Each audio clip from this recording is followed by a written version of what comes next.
Tenemos un minuto, están todavía ingresando algunas personas. Bueno, buenas tardes Alfonso, buenas tardes Eduardo, bienvenidos al episodio número 5 de Back Talks. Les agradezco por haber tomado este reto bajo estos horarios de encerramiento. Les voy a explicar un poco la dinámica, tanto a nuestros participantes como para ustedes. Esta es una conversación que queremos llevar entre nosotros y los que nos están acompañando el día de hoy. Estaremos conversando 45 minutos. Surgen preguntas, por favor, a los que están ya en nuestra audiencia, por favor, háganlo donde dice Q y A. Y también hay otro espacio para hacer preguntas directas en la parte del chat. Por ya la experiencia que hemos hecho, ya 5 episodios, traten de ser muy concisos con sus preguntas. Si es un párrafo, es que la pregunta es muy larga y generalmente vamos a saltar la pregunta. Entonces, por favor, traten de ser lo más concisos posible. Y para empezar un poco, voy a introducir a Alfonso y a Eduardo. Y ya empezamos de corrido de una vez para estar en tiempo. Perdonen un poco por el atraso del día de hoy. Alfonso Garduño, pues es arquitecto de ITSM, Campus Querétaro de 1997, maestro en diseño urbano y arquitectura por la Universidad de Harvard, GSD, 2007. Desde 1997 abre G3 Arquitectos, junto con María de Los Ángeles Garduño y Armando González Medina. Desde entonces ha desarrollado juntos proyectos en México, Estados Unidos, de tipo habitacional, comercial, institucional y de arte, con reconocimientos como el segundo lugar en la categoría educativa del premio CEMEX 2011, con el Kinder de Los Álamos y en el 2012 con la Escuela de Diseño y Arquitectura del ITSM de Querétaro. Ha impartido clases en la Escuela de Arquitectura del ITSM de Querétaro a partir de 1998 y después de 2007 a 2011 fue director de la misma carrera y hoy es profesor y fundador del Taller Activo de la Ciudad, iniciativa académica de diseño urbano, de diseño constructivo participativo de la Escuela de Arquitectura del ITSM Querétaro. Bienvenido, Alfonso, y gracias por aceptar nuestra invitación. Hombre, gracias, Alejandro. Y de ahí tenemos a Eduardo Castillo, socio fundador de Castillo Arquitectos. Es un arquitecto urbanista, ilustrador y consultor con una trayectoria de 18 años, graduado con maestría de arquitectura y un enfoque personal en urbanismo de Savannah College of Art and Design, SCAD, en Georgia. En el 2003 se gradúa con magna cum laude, premio a la mejor tesis. Ha participado como director, consultor y diseñador en más de 70 proyectos urbanísticos a nivel internacional, incluyendo proyectos en la región centroamericana, el Caribe, Estados Unidos, Asia y Europa. Entonces, ahí cubrimos un poco de sus expertajes. Alfonso está bastante ligado en la parte académica, pues Eduardo hace procesos bastante participativos a través de charrettes de diseño. Básicamente, solo para que nuestra audiencia sepa, todos los webinars están también subiendo a Spotify, a YouTube. Tenemos audiencias, ayer tuvimos audiencias de Argentina, Chile, Colombia, y la verdad que ha sido un poquito orgánico nuestra participación. Pero antes, y eso es como la sesión del rompe de hielo, es más o menos, si nos pueden ahorita describir a nivel personal cómo están abordando desde el punto de vista personal y profesional. Esa es la pregunta que a todos les hemos hecho. ¿Cómo lo están abordando el tema de la pandemia? ¿Cuáles han sido sus mayores retos y cómo lo han ido resolviendo o todavía está en proceso de resolverse? Alfonso, si puedes empezar. Sí, claro. Bueno, primero que nada, muchas gracias, Alejandro. Siempre es un gusto poder acompañarlos ahora con Eduardo en estos espacios que al final del día nos interesan mucho no solamente participar, sino entender que se desarrollen como espacios de reflexión de temas que nos interesan. En específico, nosotros tenemos un grupo similar aquí en Querétaro que se llama Casa de Arquitectura y que intenta promover espacios de reflexión de arquitectura y de ciudad. Quisiera hacer una más pequeña precisión. Digo, hay muchas cosas. El currículum está un poco desactualizado y lo único es que ya tiene un buen tiempo que ya no doy clases. Estoy, por lo menos, nada más soy a veces asesor o crítico en las escuelas, pero ya no estoy de tiempo, más bien estoy ya haciendo proyectos por mi cuenta en mi oficina. Fuera de eso, digo, lo demás es lo de menos, nomás que no crean que yo todavía estoy ahí metido de docente, porque eso lo dejé en el 2015.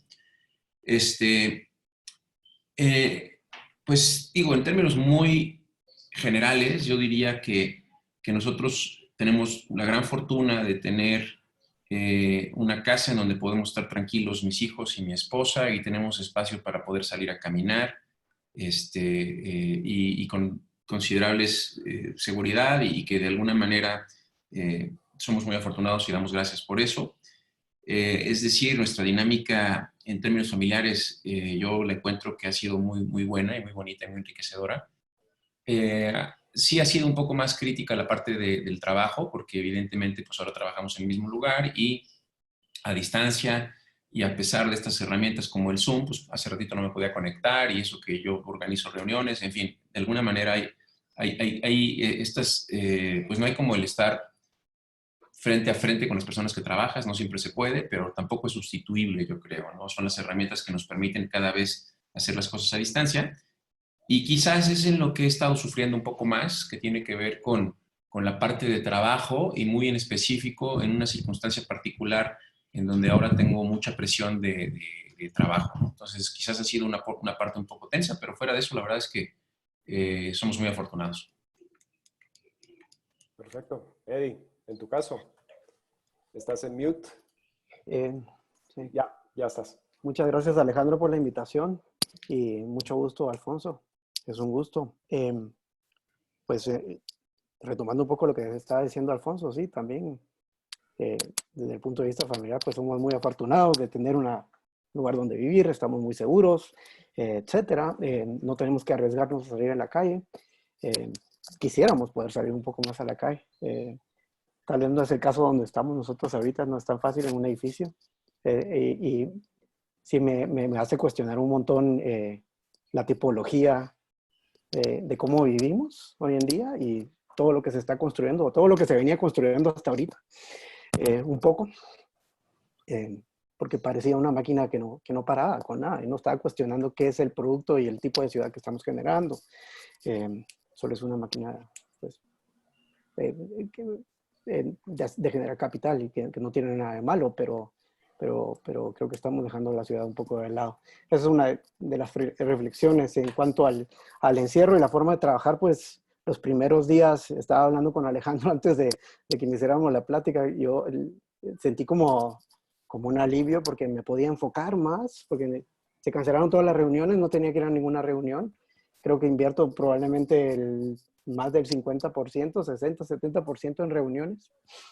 Que ahora te das cuenta que tal vez se pueden reunir, son cuestiones que se pueden solucionar de una manera más fácil también, lo cual liberó mi tiempo un montón y me permitió sentarme con papel en mano o iPad en mano y diseñar cosas que no podía hacer tan tranquilamente antes. Antes tenía que forzarme a buscar el tiempo para hacerlo y ahora como que he tenido ese tiempo. Y esos fueron los primeros días. Ya entramos, la oficina la cerramos el 16 de marzo. Entonces ya cumplimos 30 días en cada quien trabajando remotamente. Y ahorita sí ya está costando un poco más concentrarse, te soy sincero, porque sí hace falta esa dinámica que mencionaba Alfonso. Y bueno, ¿y hasta dónde puedes llegar ahora? Y ya ahorita creo que estamos entrando en un periodo de supervivencia y de mucha incertidumbre, que no sabemos hacia dónde va esto y hasta cuándo va a terminar. Y te hace falta ese contacto, definitivamente, contacto humano.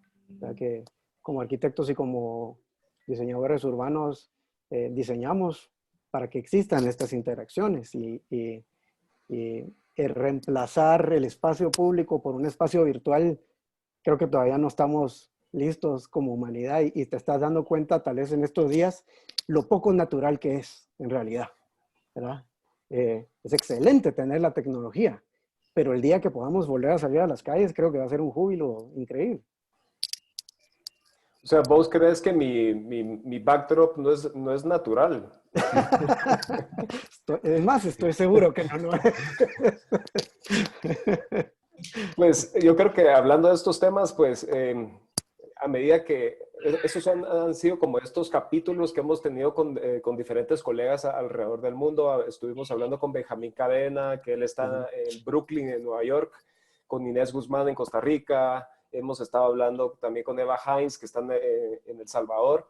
Y los sentimientos son distintos. Para Benjamín, que está en Nueva York, ha sido como este proceso que es una pausa con ansiedad, porque se pone una pausa y ahora no sabemos a dónde va por tanta incertidumbre que hay en el sistema. Para otros, como para Mauricio Solís, para él ha sido una oportunidad para enfocarse también en eliminar, tal vez, como dicen los americanos, trim the fat, o los excesos. Sí. Lo que antes era una prioridad, hoy en día ya estamos pensando y reevaluando las prioridades de nuestro día a día. Para otros es un momento de mucho silencio. En general, creo que el espacio y tiempo se está viviendo de otra manera. Porque el tiempo ahorita posiblemente empieza a ser una constante que pues, posiblemente dura más, o estamos más conscientes que estamos en casa, en un espacio más tiempo, pues cambia nuestro sentir del desplazamiento en el espacio y el tiempo.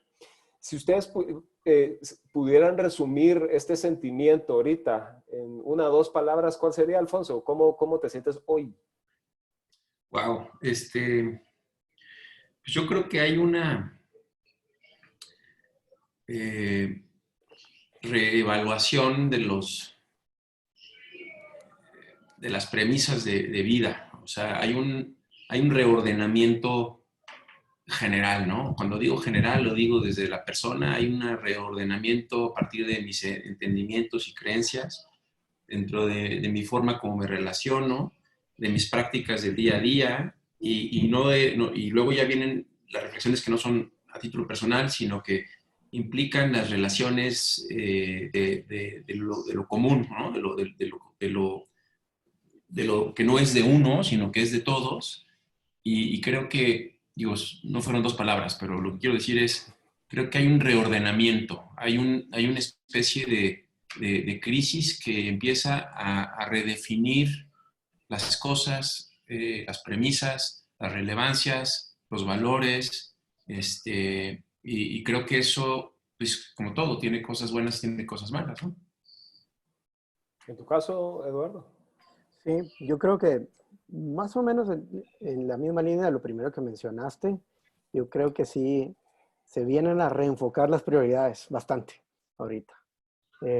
Esa es una, y he estado pensando mucho en eso, en realidad. Prioridades personales, en dónde quiero estar enfocado cuando salgamos de esto y en dónde me tengo que enfocar ahorita. Creo que en lo personal, creo que siempre tratamos de llevar una práctica muy enfocada y creo que ahora, como decías, hay que trim the fat y enfocarnos más todavía. Es como que tratar de pegarle a lo que en verdad creemos que vale la pena, el tiempo y el esfuerzo que le dedicamos para poder realizar. Tenemos que reenfocar las prioridades. Y la otra palabra que está en mi cabeza es paciencia. Me la tengo que recordar todos los días. O a mí o a mi familia. Es una palabra que está ahí todos los días ahorita. Hay que tener paciencia. Y es difícil, pero ahí vamos. Sí, yo creo que, digamos, es importante compartir el sentir y pensar con nuestra audiencia, porque generalmente las preguntas vienen a ser qué es lo que tengo que estar haciendo hoy que me permita asegurar o tener un poco de este control para esta etapa cuando salgamos de esta crisis. Porque Pues ahorita en un espacio donde no tenemos el control, pues para muchos de los que nos escuchan están saliendo de universidades, están empezando sus negocios como profesionales, y ahorita esta incertidumbre empieza a reestructurar, a recuestionar, como decía Alfonso, todo lo que hace 2, 3 meses sabíamos, hoy cambió. Entonces, y lo vemos con la cantidad de información que existe, que está volando y que estamos leyendo. Teddy Cruz, que tuvimos la semana pasada, él está en San Diego, California, hablaba algo muy interesante, que es como en su práctica él opera siempre ha operado por 20 años bajo la premisa de la crisis. Él siempre está inspirado por el tema de la crisis, y de cierta manera es una cualidad tal vez del creativo o del arquitecto, es que toda la parte de los imprevistos siempre es un mindset, o es un parte de casi que de planificar para lo imprevisto. Entonces, de cierta manera, el arquitecto, el diseñador, el urbanista tiene que, de cierta manera, tener la visión para todos estos impredecibles. ¿De qué manera empiezan ustedes empiezan a reflexionar precisamente en el día de hoy, cómo su práctica de hace 3 meses posiblemente hoy ya no es lo mismo? Empiezo con tu parte, Eddie. Ok. Bueno, esto me recuerda un poco a la crisis del 2008-2009, solo que a la 10ª potencia, definitivamente. En ese momento, yo empecé la oficina en 2004 y empezamos muy bien, teníamos mucho trabajo, íbamos creciendo, como que la curva iba así. Y llegamos al 2007-2008, estábamos como un buen apogeo, mucho trabajo, y el 2009 pues todo se cortó, pero el impacto no fue inmediato, fue una agonía muy lenta hasta que tuve que dejar ir a toda la gente en la oficina y empezar de cero. Y la lección de esa crisis económica, que fue lenta, fue eso, nunca estar cómodo, en realidad, nunca estar cómodo. Entonces siempre que hay trabajo, siempre que estamos haciendo un proyecto que nos gusta, me siento muy afortunado por tener esa oportunidad. Y sé que no es permanente. Sé que esto me lo pueden quitar de la noche a la mañana por X o Y factor. Y sobre todo cuando son cosas que no puedes controlar como esto. Entonces, entiendo lo que dice Teddy. Nunca lo había visto así, como que estamos como que preparados para enfrentar estas crisis, pero sí fue una lección de hace unos años. Y creo que eso ahora he logrado prevenir un poco mejor. Bueno, vamos a tener que acortar gastos, pero mi gente es la gente que trabaja conmigo es lo más importante ahorita, y trataré de mantener esta oficina y a todos incorporados en el trabajo lo más que pueda, hasta donde esto se pueda. Aunque no sabemos qué va a pasar, pero ahorita esa es la prioridad. Es como que entras en un mindset de sobrevivir, en realidad, en este momento. Y un montón de ideas para lo que puede pasar después y en dónde enfocarnos, pero ahorita estamos tratando de, en realidad, sobrevivir esta crisis. Excelente. Alfonso, en tu caso.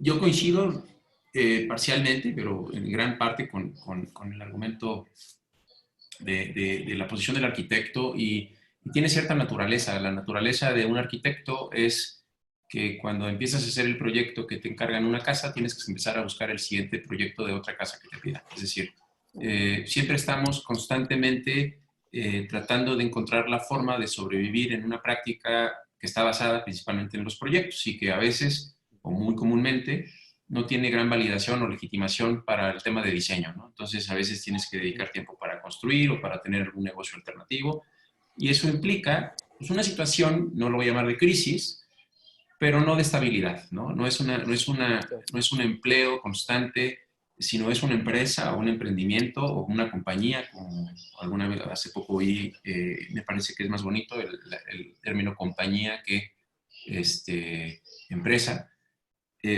Pero creo que dentro de ello sí hay diferentes posiciones, ¿no? Yo a lo largo del tiempo me he vuelto cada vez menos optimista, y, y al mismo tiempo lo valoro y lo extraño. Es decir, el optimismo nace de la idea de querer hacer algo que te gusta y de que no importe lo que tenga que pasar para hacerlo, ¿no? Y por eso pasas por encima a lo mejor de pues, las limitaciones que pones a un cliente, y muchas cosas que son finalmente dadas por un estímulo de llegar a un objetivo personal que tú quieres, pero en el camino pues puedes estar sacrificando otras cosas que van a ser indirectamente importantes y muy significativas, como la recompensación o la remuneración que al final del día te va a generar más estabilidad en la casa, etcétera, etcétera, ¿no? Entonces, ese idealismo del proyecto creo que es muy bueno. O sea, por otro lado, creo que es uno de los grandes motores que nos permite hacer cada vez mejor nuestros trabajos. Entonces, mientras que estamos luchando con la idea de poder hacer los proyectos lo mejor que podamos, tenemos que tener la inteligencia suficiente para poder sobrevivir esta estabilidad de dinámica o desestabilidad de la dinámica de la práctica de la arquitectura. Entonces, digo, no he dicho todavía nada. Lo que quiero decir con esto es, sí, coincido, creo que hay una, no sé si crisis, pero consistencia de no consistencia, es decir, nunca podemos tener seguridad sobre el trabajo que vamos a tener, y empezamos a hacer, yo no voy a decir que mañas, pero empezamos a aprender en dónde tenemos que ir a buscar el trabajo, a quién no le tenemos que trabajar, y empezamos a generar, pues con la madurez y el tiempo, ciertas tácticas de defensa, diría yo, que nos permiten ser un poco más estables. Pero yo creo que en el momento en que nos volvemos muy estables, empezamos a perder la gran virtud que tiene la potencia del trabajo creativo, no solamente arquitectónico, que de alguna manera surge de la inestabilidad, no de la estabilidad, ¿no? Entonces, por eso creo que no está mal hablar de la crisis, o hablar de que la crisis es un, vamos a llamarlo, sistema no estable, ¿no? Es un sistema que implica constantes variables en desorden, como lo dijiste, Alejandro, impredecibles, que nos permiten estar en un estado de alerta distinto a otros en donde tenemos cosas más estables. A lo mejor no se trata de hablar como el arquitecto. Yo creo que muchas disciplinas se basan más o menos en un sistema parecido, pero bueno, nosotros somos arquitectos, urbanistas, y esa es la vida con la que hemos lidiado en los últimos años. Entonces, creo que hay una parte positiva de todo esto, pero esto yo lo entiendo más dentro de una especie de condición mental sobre el sustento económico que viene, ¿no? Y sobre el equilibrio de la economía o del sustento económico de tu oficina versus tus procesos creativos y de aportación y posiblemente más trascendentales. Yo creo que hoy la crisis o mi crisis, y creo que la crisis que se manifiesta de diferentes formas, porque las noticias abarcan, bueno, desde temas políticos, económicos, teorías de conspiración, datos estadísticos de cuáles son las empresas que más ganan y más pierden. Y hay un mar importante. Digo, ahorita, por ejemplo, también mucho las posiciones de algunos filósofos sobre qué es lo que va a suceder ahorita con este reajuste o reacomodo de un, vamos a llamarlo, sistema general que había estado, pues por lo menos en el mundo occidental, como muy validado, casi incuestionable, y que de pronto se pone en tela de juicio, ¿no? Que esto yo creo que ese es lo que nos afecta, y no nos afecta como arquitectos, nos afecta como personas, nos afecta como padres, nos afecta como vecinos, nos afecta como usuarios del automóvil, nos afecta como en unas esferas más compatibles con los que no necesariamente somos arquitectos o son arquitectos, ¿no? Y que de alguna manera, desde mi punto de vista, digo, entre varios filósofos, Zizek, el esloveno, que habla un poco del fin del mundo neoliberal o del consumo, no sé exactamente cómo lo plantea, pero para mí lo que me parece más claro, a mí lo que más me llama la atención, lo que más me interesa, tiene que ver con algunos temas que hemos estado planteando en diferentes ejercicios a lo largo de años, que tiene que ver con lo común, ¿no? Y con entender que en algún momento nosotros reconocimos que si bien no estamos dispuestos a dar la vida por muchas personas, y quizás por nadie más que por ti mismo, o sea, tenemos un sentido egocéntrico en nuestra naturaleza de persona, también descubrimos que solos difícilmente podíamos sobrevivir. Y hay en la historia contados ermitaños, ¿no? O sea, son, no sé cuántos ermitaños en la historia de la humanidad habrá, pero son casos muy específicos y muy contados. Y eso lo que quiere decir es que también nos entendemos como dependientes o codependientes. Y eso es lo que en su momento, para mi punto, fue consolidando las tribus, los pueblos, las ciudades, porque empezamos a repartirnos pues las funciones porque entendimos que al complementarnos podíamos tener mejores condiciones de vida, oportunidades, y que no era un pensamiento abstracto, o sea, se materializó, o sea, vivimos en ciudades por esa razón y porque nosotros decidimos que era la manera como podíamos aspirar a tener unas mejores condiciones de vida, y no necesariamente tengo que hablar de la ciudad, sino en general de los pueblos o de los conjuntos, sean urbanos o rurales, en donde podemos, en donde estamos establecidos, una vez más, no, pocas personas viven solos. Y eso ya se pone en tela de juicio desde hace muchos años, a partir pues de ciertos esquemas que marginan por la falta de empatía o de reconocer o de recordar esas grandes dependencias, pero no nada más de yo y mis vecinos, sino de yo y las personas que vivimos en esta colonia, en esta ciudad, en este territorio, en este país.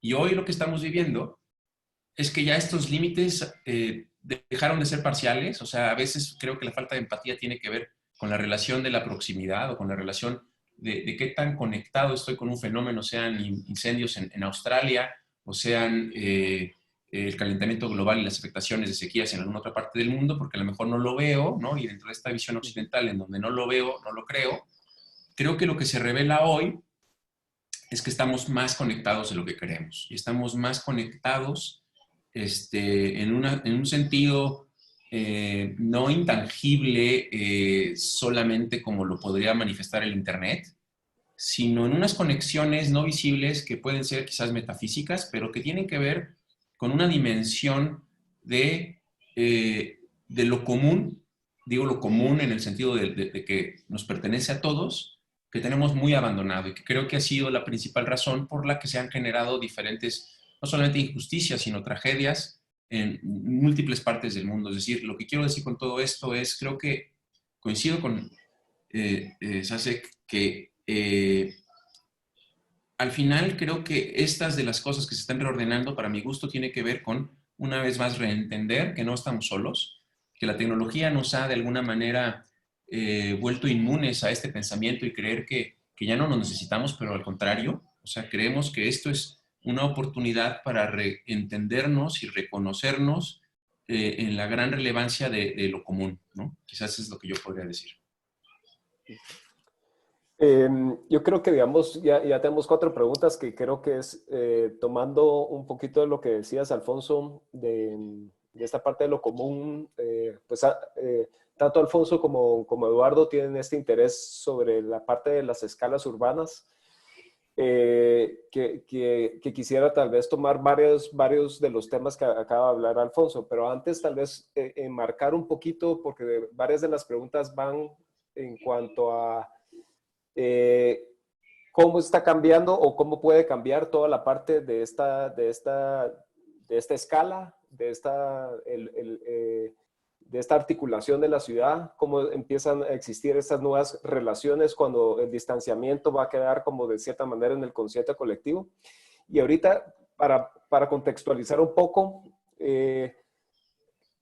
en cuanto a cómo las pandemias y las epidemias, y eso lo hablábamos el día de ayer, han influido en la planificación de ciudades. Sabemos que en 1850, con la epidemia del cólera en Londres, fue donde se empezó a implementar todo el tema de los drenajes, por eso la grilla quedó establecida, porque era una manera eficiente de canalizar todos los drenajes de aguas negras, etcétera, y por ende quedó establecido dentro de esta grilla un sistema eficiente de esta infraestructura.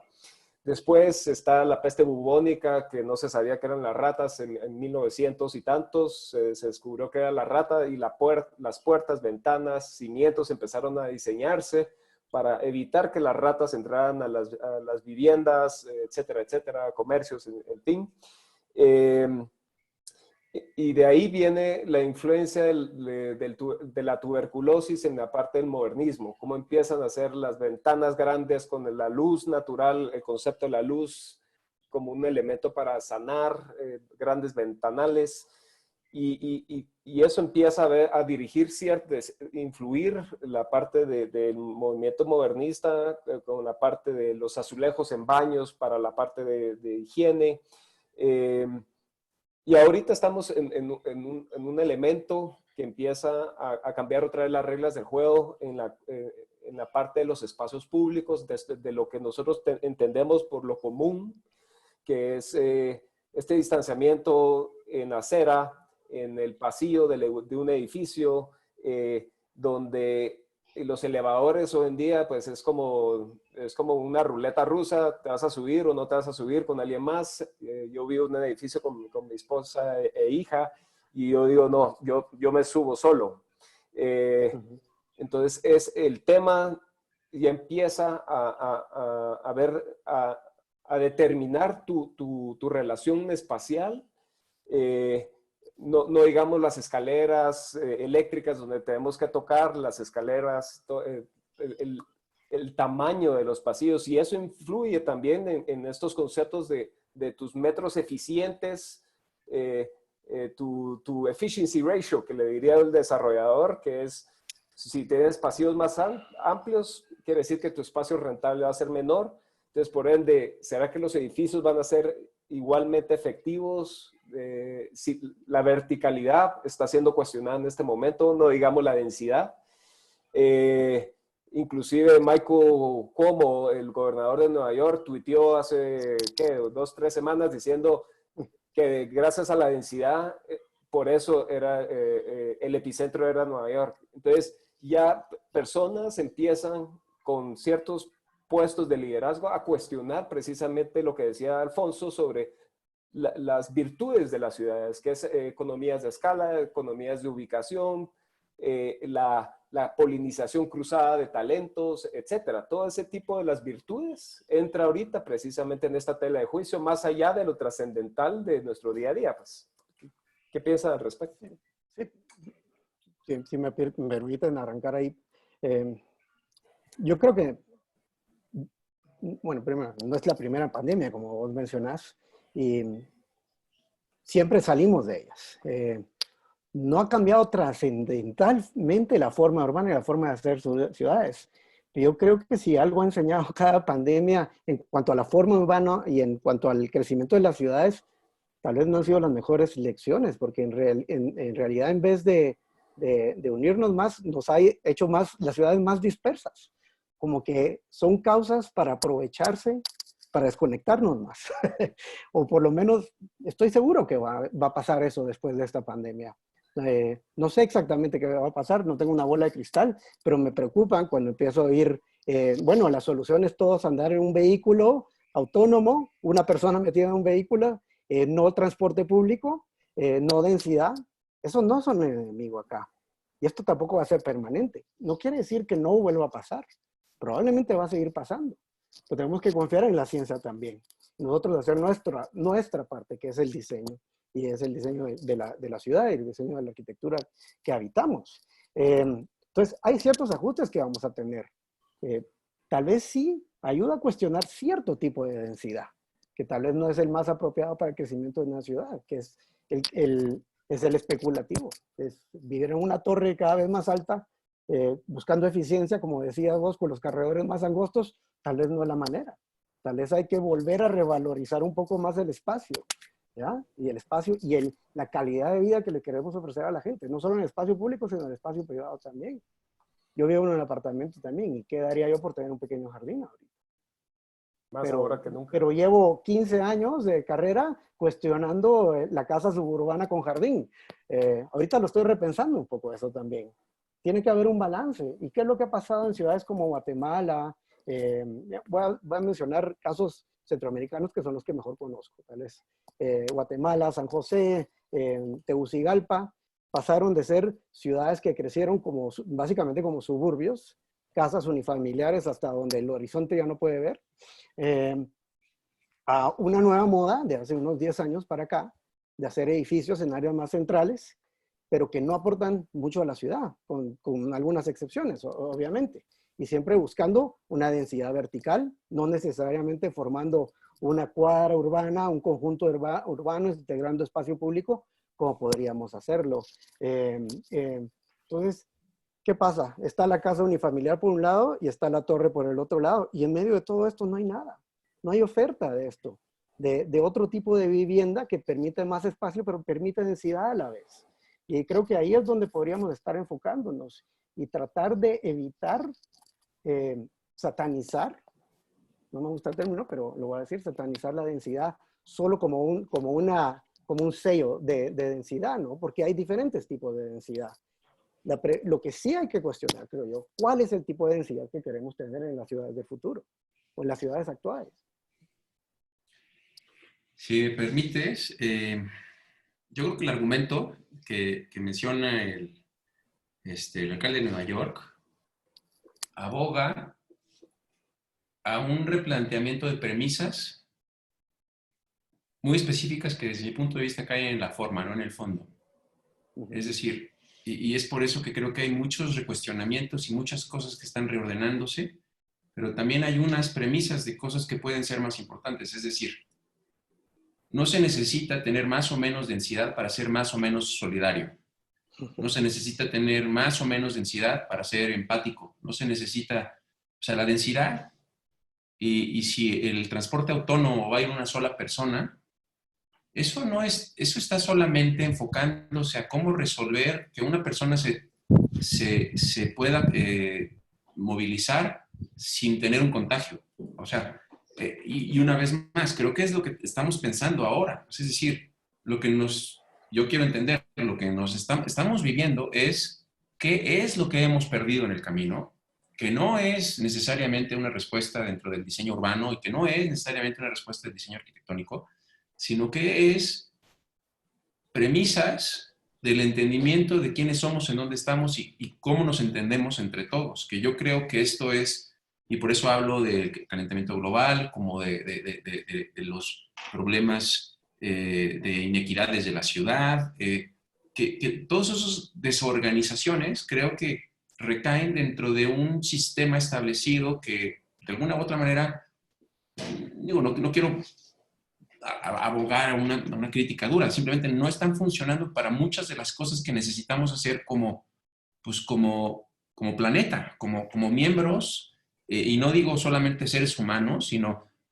todas las variedades de vida con las que estamos inmersos nosotros como seres vivos, es decir, como un sistema total. Entonces, yo lo que quiero decir ahí es, pues sí, posiblemente se va a cuestionar la densidad, pero yo no creo que esos sean temas tan fácilmente desechables después de tanto tiempo de haber pensado en esos. Creo que lo que tenemos que pensar en realidad es, si vivimos en densidad, ¿qué es más importante para entre todos abatir una pandemia o abatir una falta de vivienda o abatir la miseria extrema o abatir tantas cosas que en realidad pues deberíamos de ser capaces, no solamente desde la arquitectura y el urbanismo, sino desde la medicina, las leyes y múltiples disciplinas que como sociedad nos hemos repartido, ¿no? Entonces, digo, a lo mejor estoy dándole la vuelta, creo que sí habrá cosas que tendremos nosotros que actuar, pero creo que la pregunta para mi gusto es todavía más abstracta y más compleja, ¿no? Y cómo nos entendemos los unos a los otros. Sí, yo creo, si lo entiendo bien, Alfonso, es que estás viendo, y yo creo que me encanta la analogía de qué perdimos o qué estamos perdiendo, porque creo que lo puedes dimensionar a tu escala individual, a tu escala familiar, a tu escala, tiene muchas múltiples dimensiones. Y ver, entonces, o sea, ¿qué podríamos ganar? Y te regreso otra vez la pregunta, ¿qué podemos ganar después de esto? Yo creo que es la parte de la empatía. Sí, digo, porque a nivel personal a lo mejor me vuelvo más consciente de cosas que me había vuelto inconsciente y que no tienen que ver necesariamente con mi vida práctica y mi vida del día a día que yo había estado acostumbrado a hacer, que tienen un beneficio principalmente personal y después de personal posiblemente de mi núcleo más cercano y quizás de mi núcleo segundo más cercano. Voy a hablar de mi familia, de mi oficina y a lo mejor de mis vecinos, ¿no? Pero a lo mejor es lo que yo estaba acostumbrado a ver y ese no es un cambio de forma, ¿no? Es la oportunidad de tener un nuevo cambio de una visión que pues no puede, o sea, yo no puedo cambiar por todos, puedo cambiar para mí y puedo abogar por un cambio, ¿no? O sea, puedo tratar de plantear una nueva perspectiva, que yo creo que es lo que está sucediendo ahorita. Yo creo que la ganancia puede ser muy vasta, o sea, creo que la ganancia puede ser que gracias a eso, de pronto nos demos cuenta de lo frágiles que somos, de lo frágil que puede ser la vida, vamos, y lo digo en el sentido más complejo y menos complejo, ¿no? O sea, es decir, estamos hablando de que hay el registro de quién sabe cuántos divorcios últimamente, ¿no? O sea, es decir, no tenemos que hablar de muerte para hablar de desequilibrio. Y eso es a lo que voy. O sea, creo que es una nueva manera de entendernos los unos a los otros en donde se podría repensar un equilibrio que yo creo de manera más saludable fuera un equilibrio en el que somos más empáticos, más solidarios, más humanos, más generosos, menos egoístas, menos egocéntricos. Digo, es muy fácil decirlo y es muy fácil hablarlo, pero simplemente creo que hay un desequilibrio en ese sentido a nivel general. Y, digamos, usando eso como un punto de partida, porque varias de las preguntas que hace Andrés García y Rudy Pineda es cómo diseñamos la parte arquitectónica o cómo empezamos a hacer esos planteamientos urbanos fundamentados precisamente en el desequilibrio. Y puede ser una manera de ahorita, estando en crisis. Yo sé que eso es un reto para todos pensar fuera de la crisis cuando aún la estamos viviendo, y eso es algo que yo le recuerdo a todos los que participan en el webinar. Es muy difícil salirse del mindset de la crisis porque la estamos viviendo y todavía la información fluye al día a día. Como decía Eduardo al principio, ¿cómo llevas tu oficina? Bueno, la estamos viendo día a día. Entonces, tu visión a un mediano largo plazo puede ser muy difícil de tener una estrategia porque hay poca certeza. ¿Ustedes consideran que es posible usar la parte del desequilibrio, este punto del dinamismo que es implícito dentro de lo que es la ciudad, en la parte del diseño urbano, de la parte de parques, plazas recreativas? Estoy tratando de contestar varias preguntas a la vez. Es que creo que la palabra clave que mencionó Alfonso es empatía, en realidad. A veces se nos olvida porque nuestra profesión es sumamente egocentrista. Muchas veces diseñamos para nosotros y no diseñamos para los demás, cuando ese debería ser nuestro llamado, en realidad. Entonces, y es difícil, es fácil decirlo, pero es muy difícil hacerlo, en realidad. ¿Cómo somos más empáticos a la forma de diseñar? Sea lo que sea, y sea para quien sea. Esto no estamos diseñando para nosotros, estamos diseñando para alguien más. Cada vez que hacemos un gesto arquitectónico en la ciudad, va a ser algo que alguien más va a usar, algo que va a permanecer ahí por muchos años. Esperamos. ¿Y qué estamos brindando ya, la verdad, hacia la ciudad? Creo que se nos olvida mucho esa palabra a veces en nuestra profesión. No todos, creo yo, porque hay muy buenos ejemplos de un diseño más empático. Pero creo que hay que repensarlo un poco de ese tema. Voy a intentar contestar las preguntas y lo digo voy a intentar porque no creo poderlas contestar, pero una vez más creo que las respuestas no van a caer en la arquitectura ni en el diseño, pero voy a tratar de llegar a la respuesta de la arquitectura y el diseño. Es decir, por supuesto, pues que como diseñadores urbanos y muchos, sin necesidad de entrar en este chat o en esta circunstancia, pues abogaríamos por tener más espacios públicos, por tener vida pública, o sea, entendiendo que hay un valor incluso del disfrute mismo de tener espacios públicos vivos, ¿no? No nada más las consecuencias, vamos a decir, paliativas que generan los espacios públicos, como tratar de generar mayor seguridad, cuando no solamente un espacio público es la única razón para que sea el espacio seguro, pero ayuda.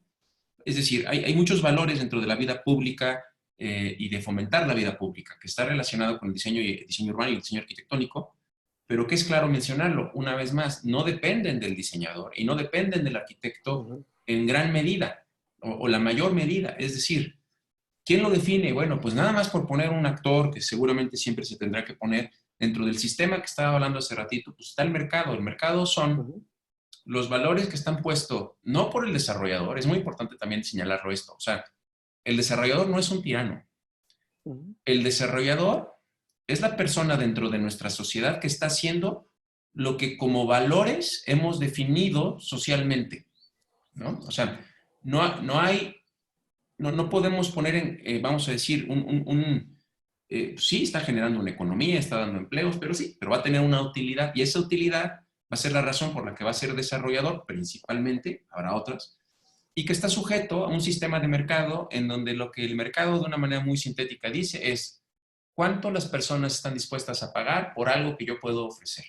Y en ese sentido, perdón, reductivista, tampoco soy economista ni nada, pero determina en gran medida los ratios que hablaba Alejandro, pero que determinan los valores de muchas de las cosas que suceden en la ciudad, entre otras la vivienda pública o la vivienda colectiva, la vivienda privada, y lo que deriva a lo mejor a veces en una política pública, más bien, primero una política pública para determinar los límites y hasta dónde una persona puede enriquecerse del suelo o hacer negocio o especular a partir del suelo, así como cuál será su compensación para lo común, qué porcentaje de áreas verdes tendrá que donar a la ciudad, y todas estas calibraciones tienen que ver no solo con el mercado, o sea, el mercado es una esfera que surge, a lo mejor muy visible, pero que en realidad el mercado no es autónomo, el mercado forma parte de nuestro constructo cultural que entre todos hemos decidido avalar. Y ese constructo cultural beneficia a algunos y perjudica a otros.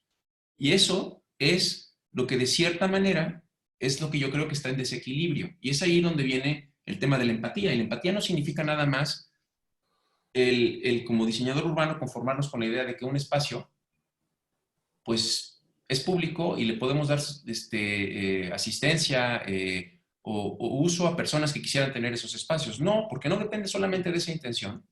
Y esa no va a ser las únicas cosas que va a necesitar esta persona. Lo que van a necesitar las personas más marginadas van a ser otra vez más valores mucho más complejos que no nada más resuelvan la vida pública o el espacio público, porque van a necesitar casa, salud, educación, seguridad y múltiples cosas que también, si dentro de nuestros valores primarios culturales no están, pues no van a tener una buena calidad de vida. Y va a surgir justo a partir de, o surge a partir de la forma como está definido nuestro sistema, y nuestro sistema genera unos valores que a su vez van generando las políticas y a su vez va generando los productos que generan la ciudad, como la vivienda, los centros comerciales o lo que al final llega, lo que nos toca a nosotros dentro de nuestra disciplina hacer.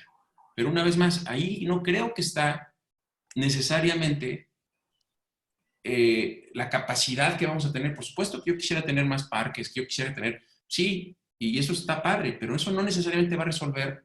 Estamos dispuestos todos a no ganar tanto. Están dispuestos los empresarios, y me incluyo yo porque tenemos una oficina, a no ganar tanto, sabiendo que esa parte de no ganancia se redistribuye y todos tenemos una mejor calidad de vida y así no tenemos estos grandes desequilibrios que van a propiciar inseguridad, ¿no? Al entender que muchas personas cuando no pueden resolver sus necesidades, tienen que a lo mejor cambiar de ruta, irse por el camino malo, y ese camino malo implica pues, que van a robar, a secuestrar o algunas otras cosas a las personas que viven juntos y que sí lo tienen. O sea, es decir, una vez más estamos hablando de esos desequilibrios a los que de manera muy abstracta, y por favor tampoco me pongo en un afán moralista, o sea, yo formo parte del sistema, yo formo parte de este constructo cultural que ha validado todo lo que hoy estamos haciendo. Es decir, yo mismo tomo encargos de desarrolladores en donde pues no se están abogando por la empatía de los grupos más marginados, sino posiblemente de los intereses particulares que tiene ese desarrollador. Y es por eso que o sea, no le estoy dando una patada a nadie más que a mí. Y a mí me refiero a todos nosotros, ¿no? Yo, regresando y tratando de adaptar varios temas que decía Alfonso, yo creo que varias de las conversaciones que hemos tenido con otros colegas, precisamente en estos episodios de Tech Talks, es como la epidemia empieza a visibilizar a los invisibles. Fuera de la parte de arquitectura y urbanismo, es esas personas que viven en el barrio, ese cieguito que pide limosna en el semáforo, o esas personas que, como hemos hablado precisamente con Raúl Monterroso y con Teddy Cruz, es que para muchos el estar confinado en casa no es lo mejor. O sea, es un infierno donde sufren de abuso intrafamiliar, etcétera, etcétera. Y ese desequilibrio que traiga después el tema económico, que dice también, que alude Alfonso, de esta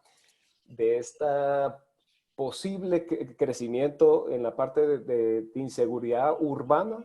De cierta manera, ahorita todos estamos conscientes de cuántos metros cuadrados vivimos, las cualidades de nuestro espacio donde habitamos, y las oportunidades que posiblemente malas decisiones que tomamos en la compra de nuestros apartamentos, casas o alquileres. Porque hoy en día estamos dándonos cuenta precisamente en esas cualidades.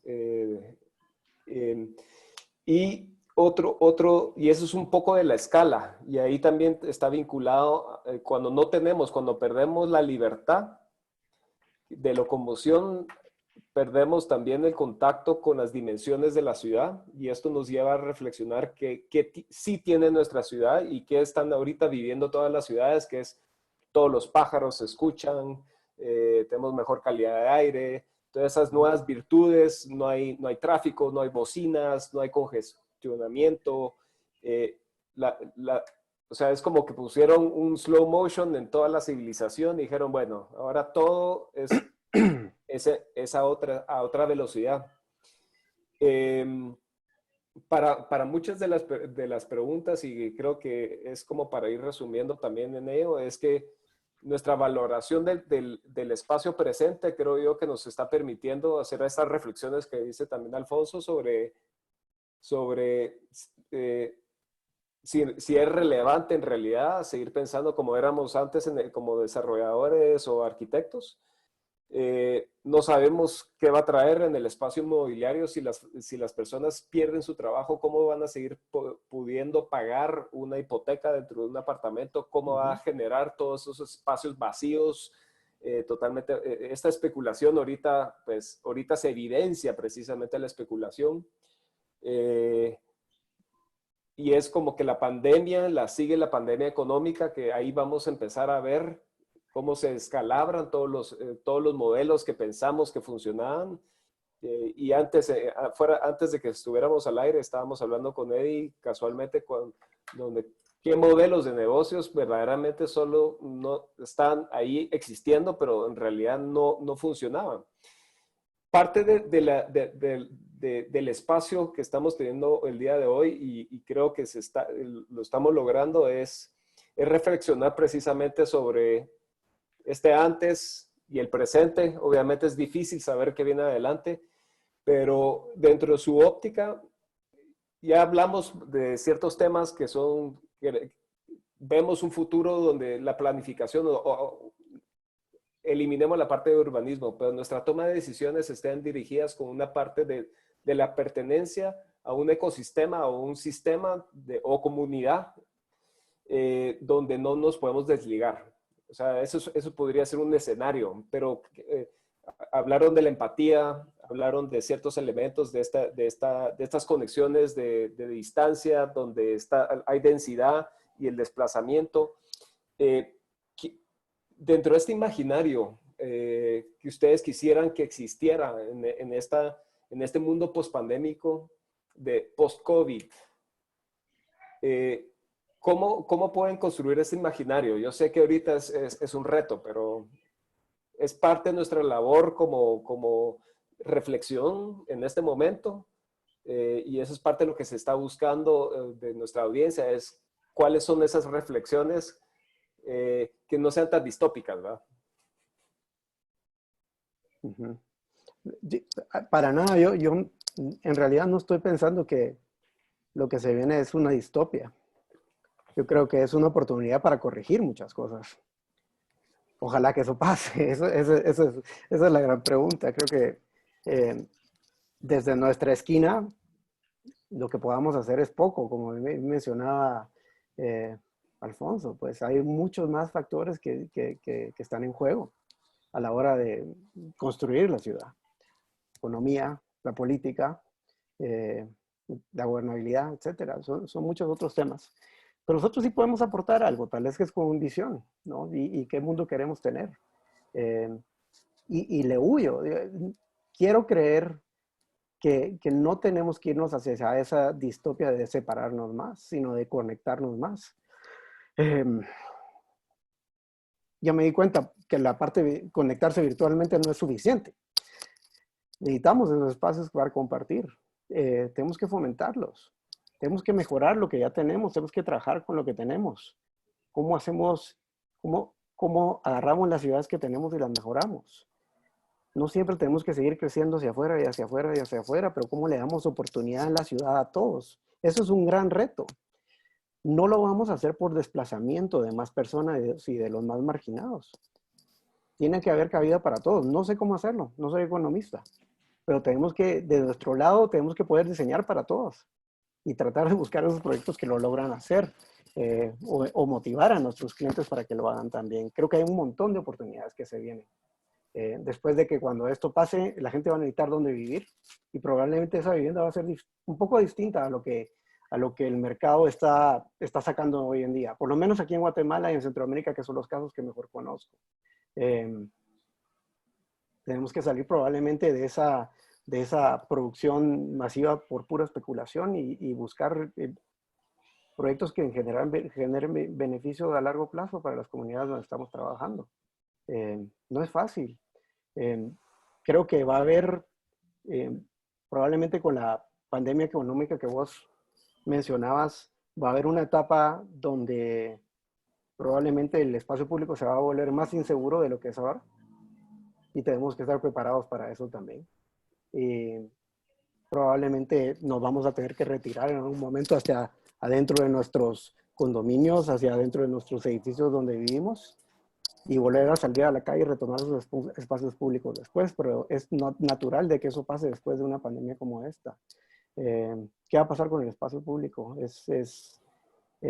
Lo peor que podemos hacer es darle la espalda y seguirle dando la espalda como lo hemos venido haciendo por mucho tiempo en Centroamérica. Al contrario, creo que es una oportunidad para retomar y para diseñar mejor también los espacios que habitamos. Esto me ha hecho cuestionar mucho cómo vivimos y las pocas opciones que tenemos, por lo menos en una ciudad como esta, para tipos de vivienda. En México creo que no conozco tan bien todos los casos, pero por lo que entiendo hay un poco más de diversidad en cuanto a tipologías, etcétera, pero en Guatemala lo siento sumamente limitado. Tenemos que dar más oportunidades y ahí es donde entra nuestra imaginación, creo yo, para poder generar otros prototipos.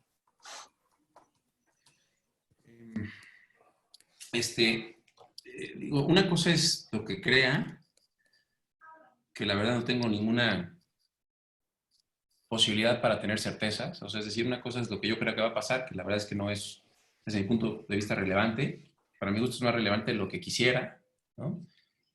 Y quizás dentro del que quisiera, podría a lo mejor hablar de 3 escenarios que he leído de artículos en donde el surcoreano Han habla de que este es el momento en donde se entienden o se pueden definir las nuevas potencias de poder como los grandes gobiernos que son capaces de utilizar toda la información para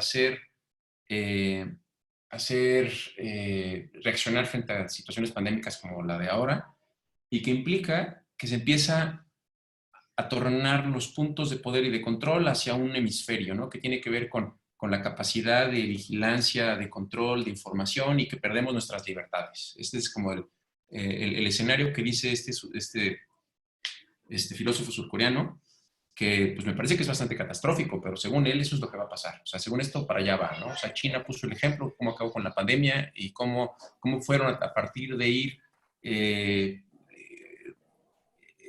usando sus bases de control de información para poder resolverlo, ¿no? Entonces, eso pues implica una reflexión importante sobre el individuo, ¿no? Sobre la pérdida de la libertad. Luego,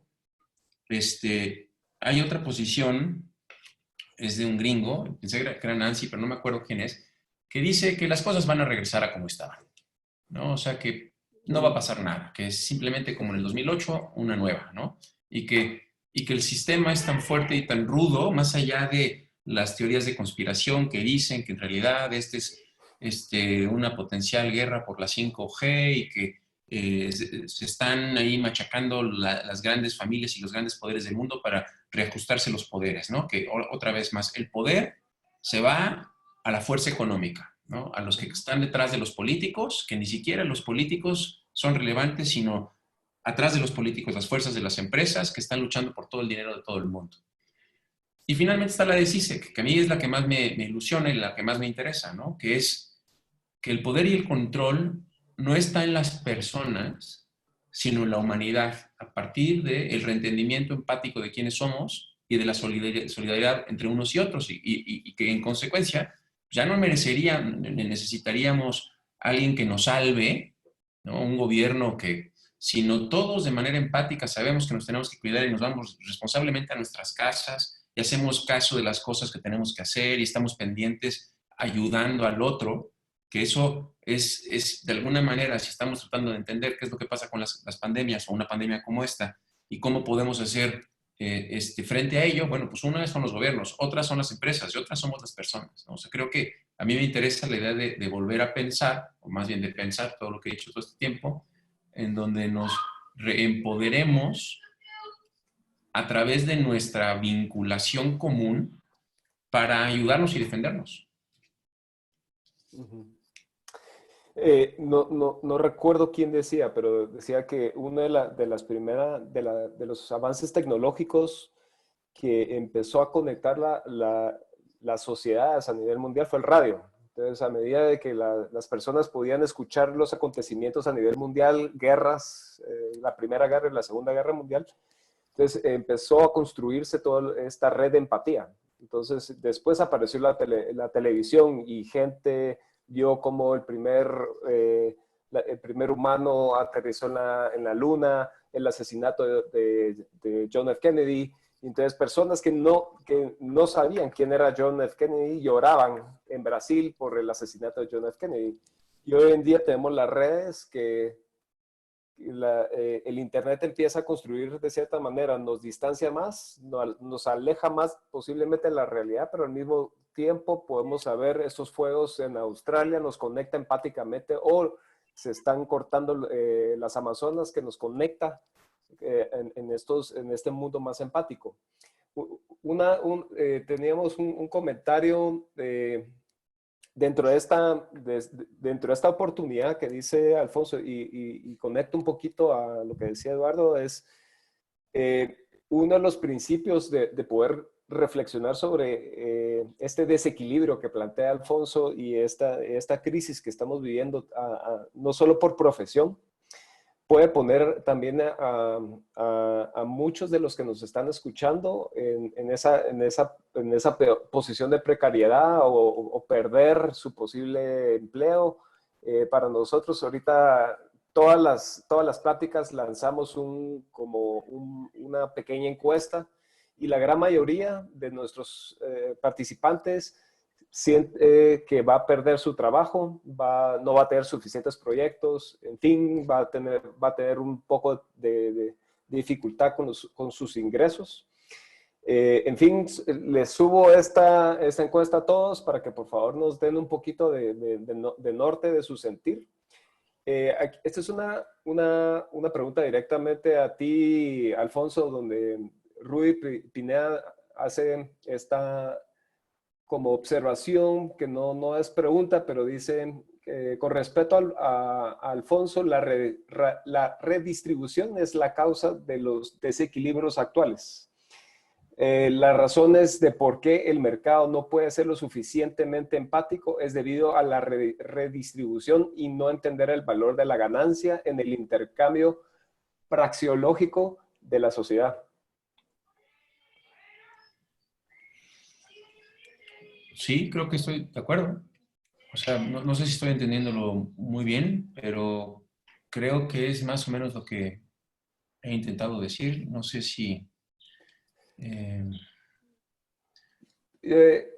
realidad no iba con preguntas, comentario, entonces es ¿no? difícil, creo que es comentario.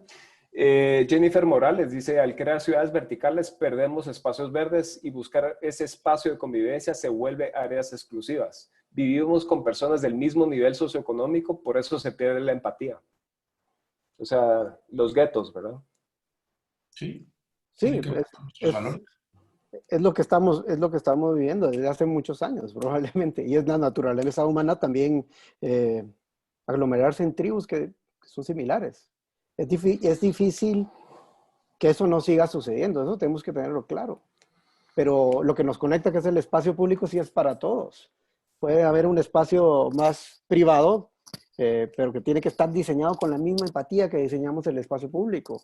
Eh, luego, también tampoco soy un creyente en las cuotas de, de que un cierto porcentaje, por ejemplo, de un proyecto residencial tiene que ser vivienda de interés social. Tampoco creo que esa sea la solución en este caso.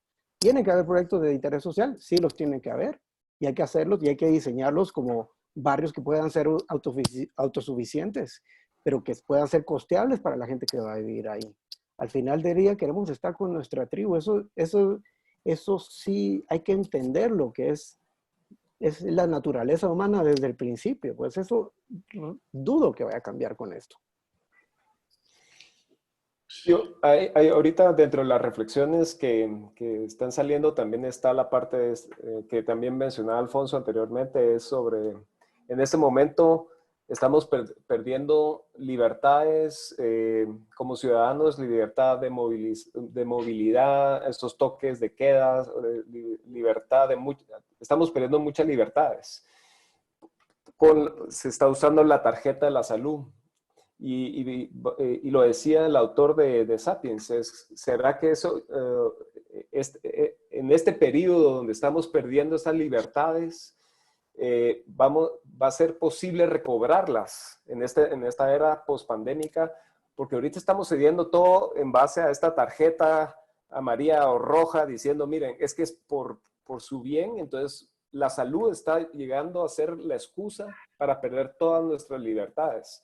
Y este escenario ese es un comentario. Y por otro lado, es este dualismo donde empieza a existir esta polarización de lo rural y lo urbano, precisamente, por lo menos a nivel nuestras escalas en Centroamérica, hay un rechazo a la persona que viene de la ciudad porque está vinculada a los que viajan, los que están cerca de los aeropuertos, y solo con ver el mapa de Estados Unidos en la dispersión de los contagiados, podemos ver que son centros urbanos donde están aeropuertos, y por ende también Europa se contagió tanto por la movilidad aérea.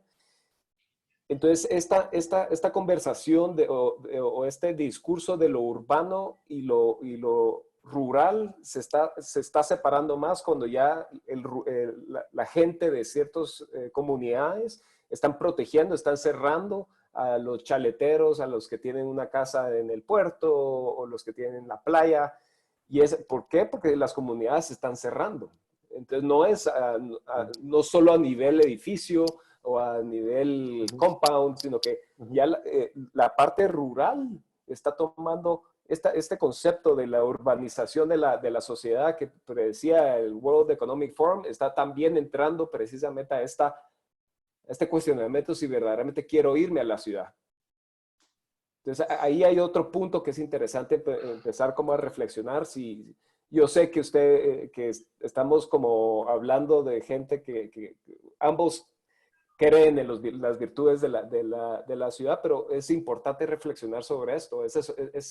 Son puras decisiones económicas y hoy en día las decisiones económicas las supedita la salud. La salud viene siendo tu determinante si te mueves o no.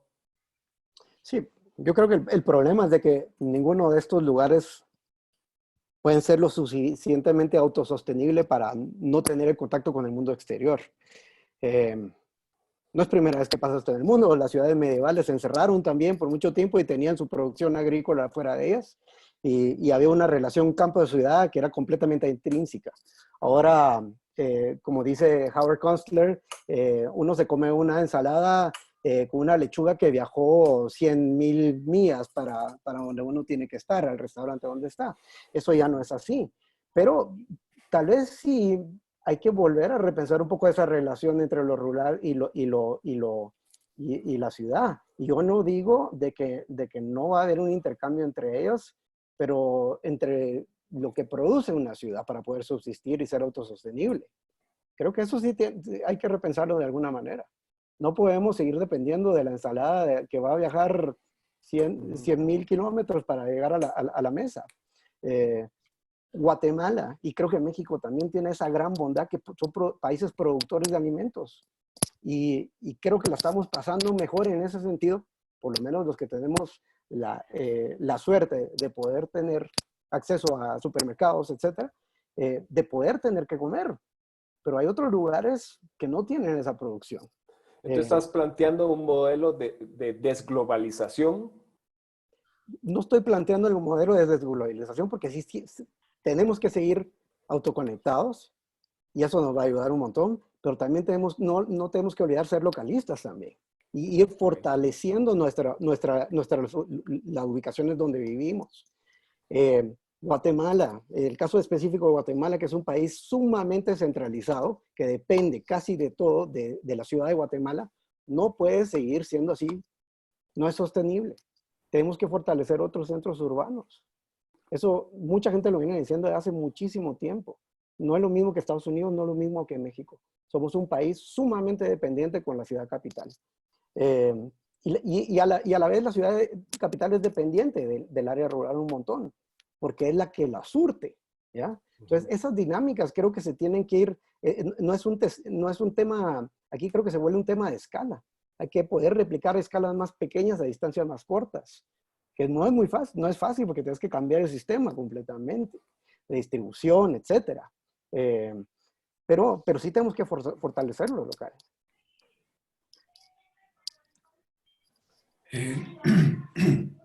La verdad es que tampoco tengo respuestas claras, me gusta porque al final del día me estimulan dudas y pensamientos.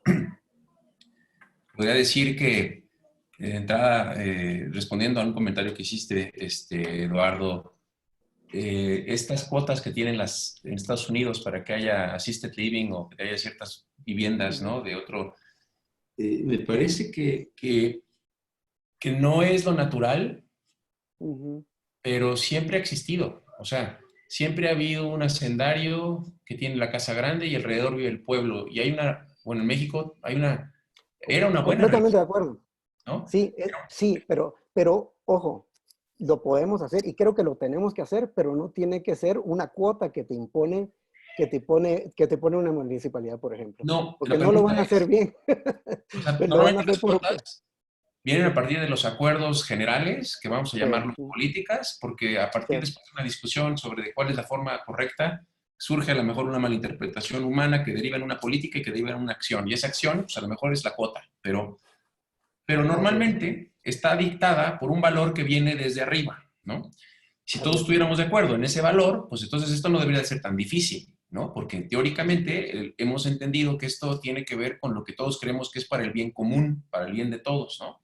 Así es. Y con eso, digo, porque, pues, ¿qué tan difícil debería de ser esto? ¿Por qué lo vemos como algo tan difícil, no? Al contrario, no lo debería Todos ser. los esquemas de todos los desarrolladores. Nunca le puedes decir a un desarrollador que ponga un par de casas de interés social dentro de una comunidad de interés medio alto, porque eso va a hacer que su producto jamás se venda, ¿no? Y tiene que ver una vez más con lo anidado que tenemos dentro de nuestra cultura, estos valores de mercado, estos valores de lo individual, de la defensa de mis intereses particulares por encima de las relaciones con otras personas. No, Pero no, te no, doy, no que con eso lo resuelva o que tenga, pero me parece que son de las cosas que se están ahorita justamente cuestionando. Oye, pues sí, pues es que queremos ser más solidarios y más empáticos, pero que que ningún persona pobre viva junto conmigo, ¿no? Porque eso, pues, ese ya es el límite. al contrario, yo diría que ese es el gran error, porque no hemos crecido la ciudad. Las ciudades ya no han vuelto a crecer de una manera orgánica como lo solían hacer antes. Antes podías tener, y podemos mencionar ciudades donde podrías tener una casa principal y al lado tenés, y funcionan así hoy en día, donde tenés una unidad que se alquila por una fracción mucho más baja del precio que de la casa principal, ¿no? Entonces, ¿cómo podemos fomentar ese tipo de modelos donde en un mismo terreno puedes tener 3 familias de diferentes, probablemente de diferentes estratos sociales o de diferentes etapas de la vida conviviendo en un mismo lote? Eso se tiene que dar. Lo que te estoy diciendo es que tal vez no es una cuestión que cuando veo que es algo que es mandado, esto se distorsiona tanto y se vuelve de una manera tan abstracta que no genera un producto que es bueno ni para el de la clase alta ni para el de la clase Y baja, la ¿no? pregunta es, ¿por qué está esa ley o por qué está? Porque al final del Claro, día, a lo mejor si nos preguntamos a nosotros, pues nosotros vamos a decir, no, yo quiero vivir solamente con las personas que se parezcan a mí. Y ese ha sido uno de los múltiples razones por las que se han generado guerras a lo largo de la humanidad, ¿no? O sea, absolutamente. por no tener la capacidad de tolerancia de los otros, ¿no? Y solamente ver a los que creemos que son como uno, ¿no? Entonces, yo creo que una vez más son valores muy anidados dentro de nuestros constructos culturales que hoy creo que se revelan y nos dejan ver que pues sí, tenemos que hacer sacrificios más de lo que creemos que es un sacrificio, sino que en realidad ceder cosas y valores con los que creíamos que no tenía que pasar nada, nunca esto. Así es. Obviamente, eso es uno de los principales dinamitadores de la discordia social y pública, ¿no? El hecho de que tú estés diferenciado, incluso etiquetado por la colonia en la que vives, ¿no? Pero bueno, voy a saltar a la siguiente reflexión, que es la que dijo Alejandro, que es... Perdón, adelante, Eduardo. Solo una última reflexión en base a eso. Yo creo que sí tenemos que evaluar que sí podemos lograrlo, creo. Es esto que tú mencionas. Eh, y creo que ahí es donde nos toca a nosotros empujar un poquito. Y aquí sí tiene que ver la forma. Estoy convencido que la forma sí tiene que ver acá. Las ciudades eh, y los edificios que habitamos deberían ser estos organismos donde pueden ser diversos en sí. La ciudad tiene que ser diversa. Cuando la construimos como un ente monolítico es cuando se empiezan a generar más esas distancias entre sectores sociales. Entonces tenemos que entender esa dinámica y ese organismo viviente que es el que estamos habitando y rediseñarlo en realidad.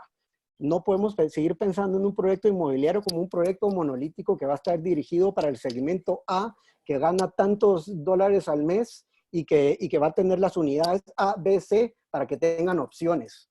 Lo siento, pero no solo hay 3 tipos de familias.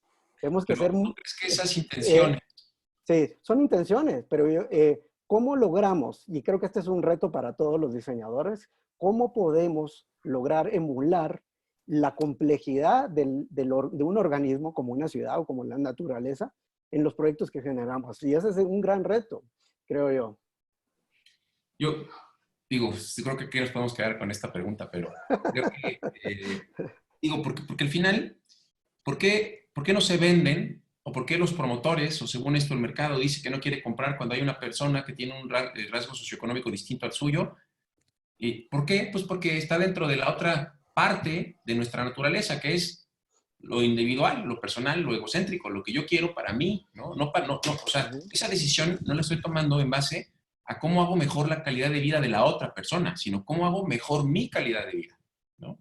Entonces, Así una es. vez más, estamos en esa dicotomía que tiene que ver con una reflexión del entendimiento de quiénes somos, en donde está desequilibrado. Obviamente, es un desajuste muy fuerte y un poquito para continuar con tu argumento, yo creo que podría haber soluciones espaciales increíblemente buenas, soluciones de distribución increíblemente buenas, pero eso no va a ser tampoco la respuesta, porque entonces las personas no van a comprar ahí, se van a ir a otro lugar porque van a seguir creyendo que ellos quieren permanecer en el status quo en el que estamos ahorita, en donde los privilegios que tienen no los quieren ceder. ¿Y cuáles son los privilegios que tienen? El beneficio personal, o lo que hasta hoy es el beneficio personal.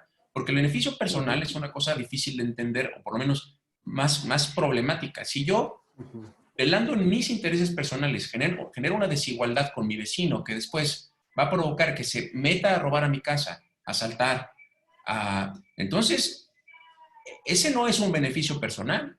El no entender que los beneficios comunes van a beneficiar a los individuos al ser empáticos, eso es reequilibrar, ¿no? Y si siempre estamos pensando solamente que los equilibrios son a partir de lo individual, pues es donde se generan los muros y en donde eventualmente se caen. En fin, o sea, creo que, o sea, lo que quiero decir con eso es que tampoco es el diseño. O sea, yo creo en la política pública. Si fuera una política pública, en realidad, que está forzando el status quo, y ahí obviamente estamos pegándole a los desarrolladores, a las personas que tienen el dinero que van a mover muchas veces la economía, pero a partir de construir mejor relaciones de equilibrio con las personas que a lo mejor no pueden estar en ese status quo, ¿no? O más bien que están en status quo, pero no en esa misma posición.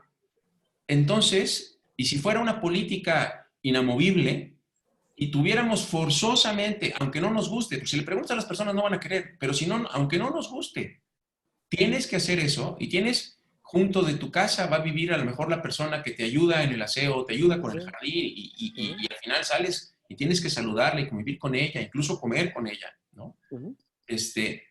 Entonces ya no es como, puedo optar, como ahorita, el poder está dentro del mercado y la fuerza económica, ¿no? Mientras que a lo mejor se traslada a la política y la política dice, no, hemos reconocido que esto no nos está ayudando como sociedad y nos estamos distanciando. Entonces todos se friegan, pues es que voy a estar en contra, te voy a echar mis bombas económicas. A lo mejor no se puede. Porque al final de todo, lo más relevante, más allá de quién tiene el poder, es en dónde están los valores culturales que nosotros tenemos.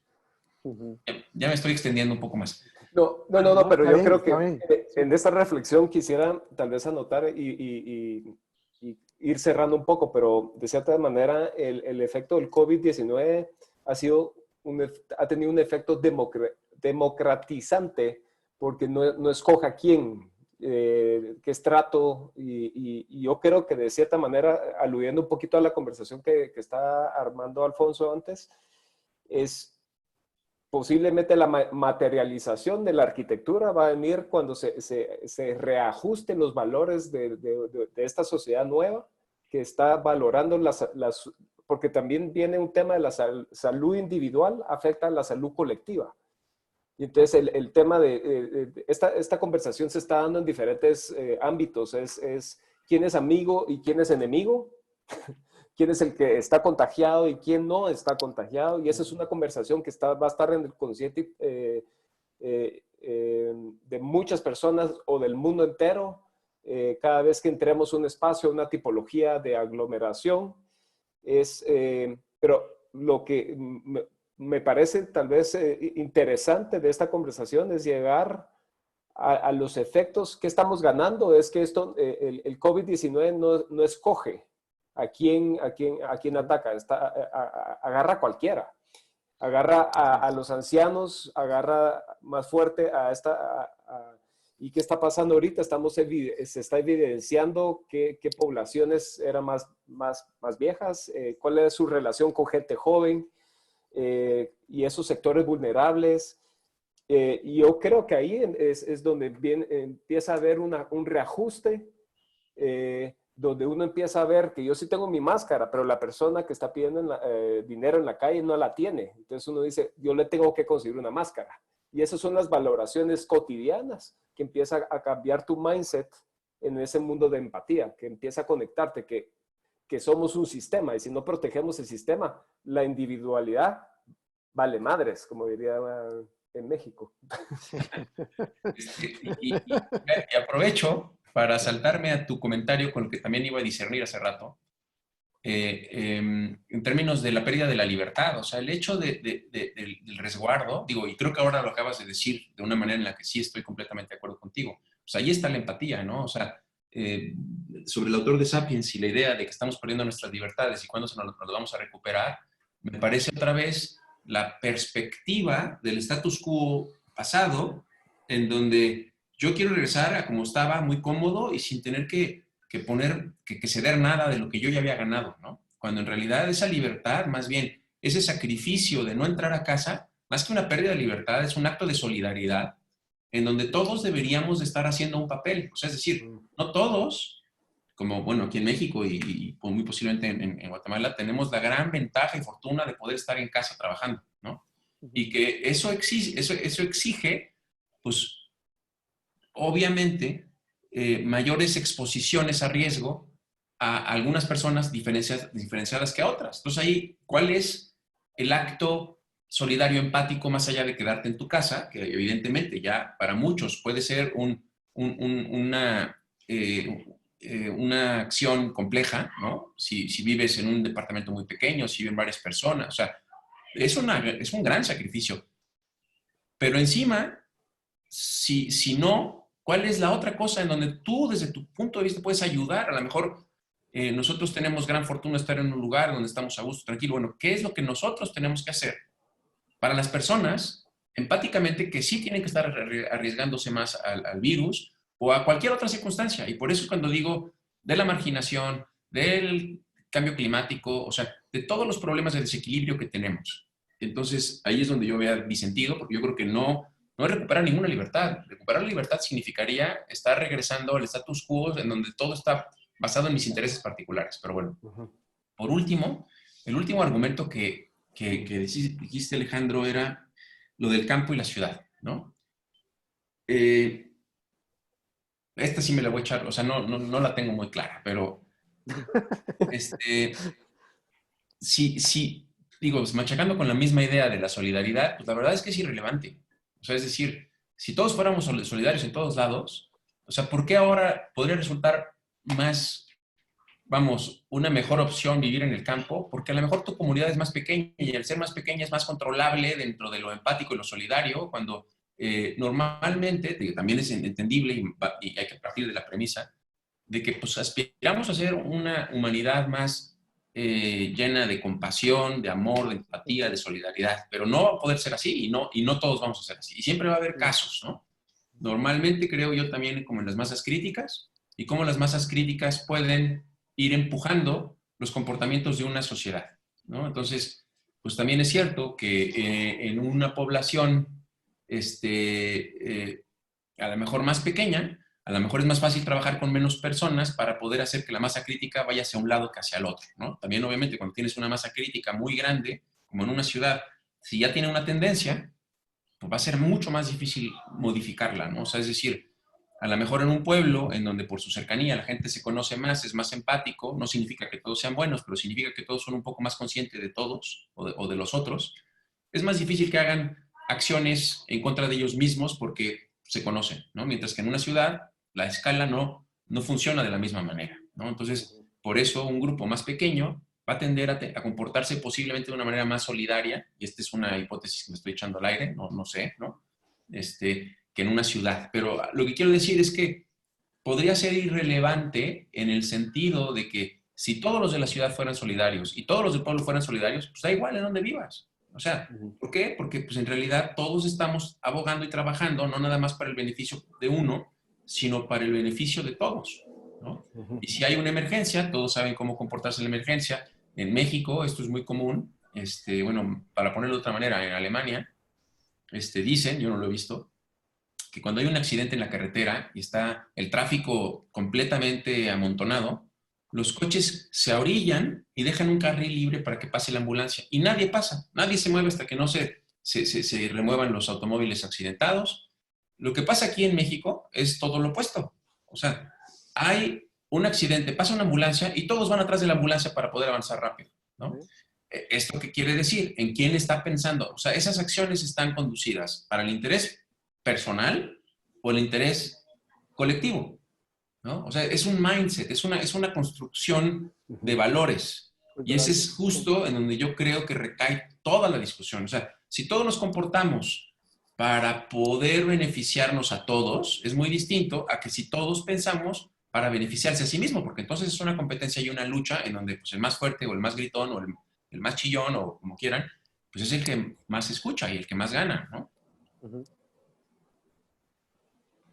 Sí, sí, no tengo respuesta tampoco. Yo creo que ha sido el back talk más largo que hemos tenido, porque creo que estamos hablando sobre varios conceptos más abstractos que a final de cuentas son valores que se articulan y se materializan en estos conceptos de ciudad.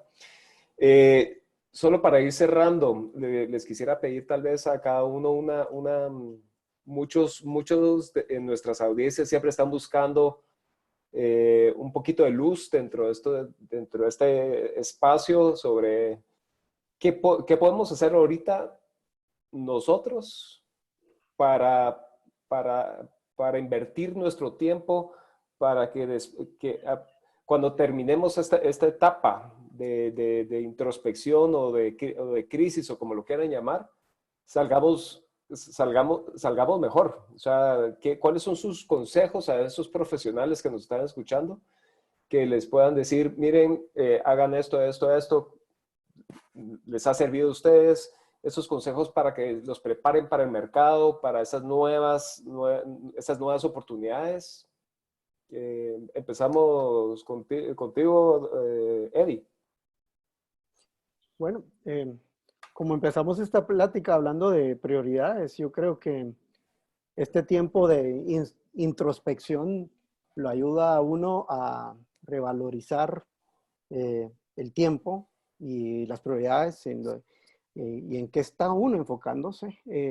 Yo creo que si quiero dar un consejo de nivel profesional para quizás profesionales que están empezando ahorita, es enfóquense en mejorar mejorarse técnicamente y lean también, prepárense para lo que viene. Hay que pulir. Si algo les apasiona, éntrenle de cabeza porque ahorita tienen tiempo y nunca es como un regalo que nunca más van a tener. Ya de una vez, si esto vuelve a la normalidad algún día, cuando vuelva, no van a tener el tiempo que tienen ahorita para enfocarse en algo. Enfóquense para pulir sus talentos. Es lo que van a tener que ofrecer al mundo cuando esto se abra de nuevo. Es algo muy individualista, tal vez, pero como arquitectos creo que tenemos que enfocarnos en poder utilizar nuestros talentos para el bien común, lo mejor que podamos, y mientras más preparados lleguemos a ese día, pues mejor va a ser, creo yo. Súper, muchas gracias.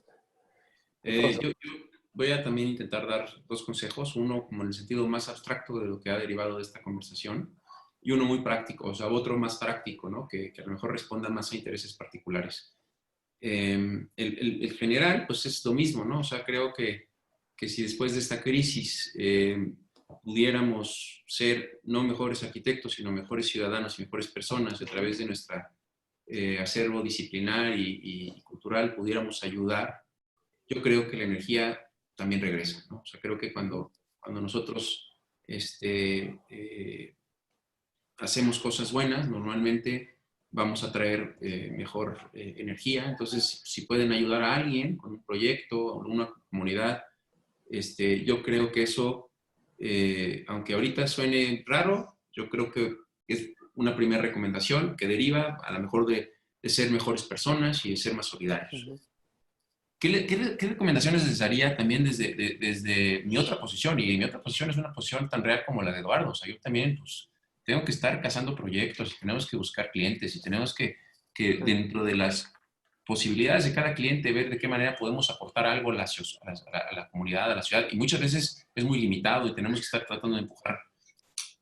Pero pues eso lo vas a poder hacer en medida. O sea, yo digo que esto es algo que yo le dije muchos años a mis alumnos. Perdón, voy a sonar otra vez al profesor, pero si ustedes quieren ser el mejor arquitecto de su calle, muy posiblemente no se preocupen, ya lo son, ¿no? Si ustedes quieren ser el mejor arquitecto de su colonia, pues échale un poco de ganas porque pues a lo mejor tienen que competir con otros dos, ¿no?